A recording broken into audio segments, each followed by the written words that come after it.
Edgerrin James is down. Went down hard on that tackle. And Dominic Rhodes is the only running back behind the Pro Bowler Edgerrin James, the leading rusher in the National Football League 2 years running.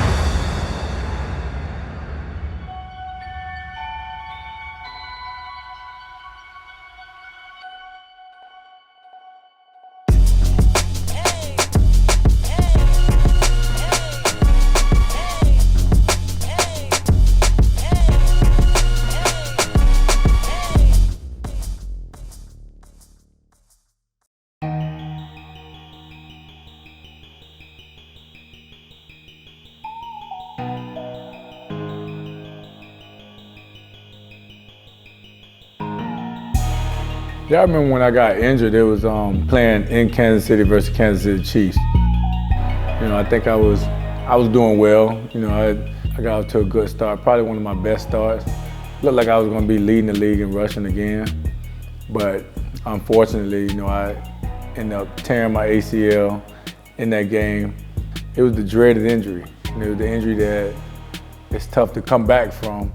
You know, it's one of those things where you're like, man, you know, sometimes you look at some player and say his career is over. You know, I took that as motivation.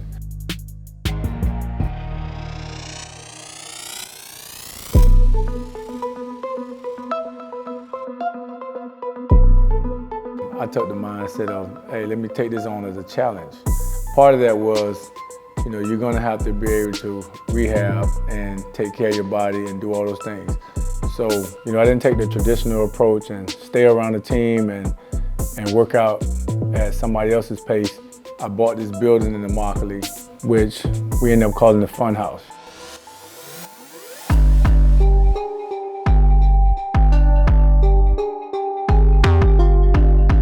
It was an old abandoned building, and so I bought that building and I built myself a weight room, and beside the weight room I had the Fun House. The weight room is right there. That building right there is the weight room.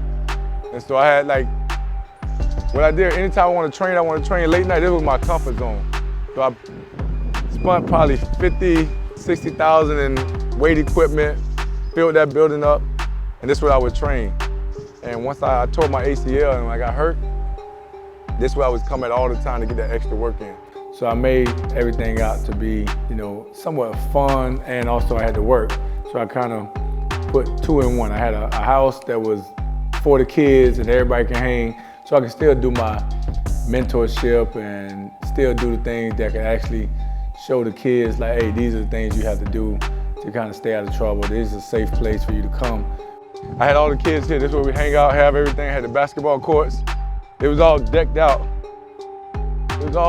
Everything was decked out and right, but obviously, see, I haven't been here in a while, but I still let anybody come over here. But that right there, we had, this building was for the kids, and it was like a safe haven for them.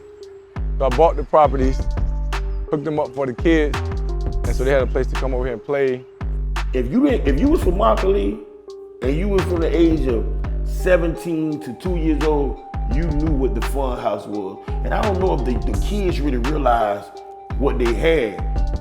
Never seen him go to ESPN or go to the magazines and the blogs and boast about this shit. He did it from here. He did it from the heart.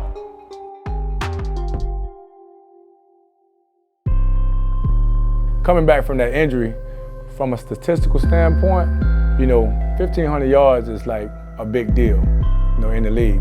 You know, so for myself, I ran for 1,500 yards my first 2 years, you know, and that was fresh, no injury.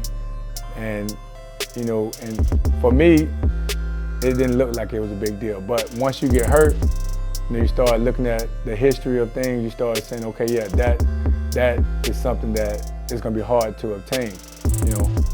But for myself, I did it 2 more times. And in the history of the game, it's only a few people that ran for 1,500 yards more than 4 times, you know, and I so happen to be one of them. So that's a proud accomplishment to be able to do 1,500 yards before the injury and also do 1,500 yards after the injury. So it goes back to all that work and all that training and dedication to get you back up to where you need to be.